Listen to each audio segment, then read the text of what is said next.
వివేకానంద రెడ్డి గుండెపోటు లాగానే ఉంటుంది. కరెక్టే. అంటే ముందు ఎవరేది మాట్లాడితే అది ప్రచారంలోకి వస్తుంది. ఫస్ట్ ఇప్పుడు ఒక పేజీలు లాంటివి వస్తున్నాయి కదా, వాటిట్లో ముందు పెట్టేస్తారు గుండెపోటు లేకపోతే ఇదనేది. అది మళ్ళీ ధృవీకరించుకున్నాక చెప్తారు. సాధారణంగా ఏంటంటే అతనికి వచ్చింది గ్యాస్ట్రిక్ ట్రబుల్ అట.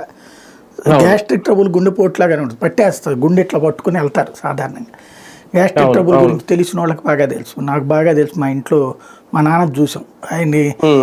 దాదాపుగా ఒక 5-6 సార్లు ఆయన విశాఖపట్నంలోను, విజయవాడ, గుంటూరు, మన దాన్ని ఏమంటారు, హైదరాబాద్లోను, వరంగల్లోను గుండె పట్టుకుని పడిపోవడం. అది గుండెపోటు అని చెప్పేసి హాస్పిటల్ అంటే అప్పుడు ఆయన కలెక్షన్స్కి వెళ్ళేవాళ్ళు, షాప్లో పనిచేసేటప్పుడు. ఆ కలెక్షన్స్ డబ్బులు ఆ షాపులో ఎక్కడైనా షాపులో పెట్టి నాకు ఇట్లా గుండెపట్టు నొప్పిగా ఉందనేస్తే తీసుకువెళ్ళడం హాస్పిటల్. హార్ట్ అటాక్ అనేది ఒకసారి వస్తుంది, రెండోసారి వస్తుంది, అంతే తప్పించి అన్నిసార్లు రాదు.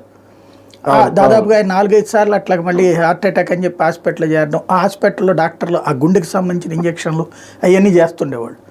తర్వాత ఇప్పుడు మనకి పుస్తకాల్లో వీటిలో కూడా రాస్తుంటారు. పూర్ణచంద్ర గారిని ఒక రచయిత, ఆయన ఆయుర్వేద డాక్టర్ అనమాట. అంటే BAMS, మంచి క్లినిక్, కమ్యూనిస్టులకు సంబంధించిన క్లినిక్ ఒకటి ఉండేది అక్కడ ఇంటి దగ్గర. ఓసారి ఇంటి దగ్గర బాగా హార్ట్ అటాక్ అన్నప్పుడు తీసుకెళ్తే అక్కడికి అసలు ఇది హార్ట్ అటాక్ అని ఎవరు చెప్పారు, ఈ టాబ్లెట్స్ అవన్నీ ఎవరు వాడమన్నారు మిమ్మల్ని, ఆయనకు ఉంది హార్ట్ అటాక్.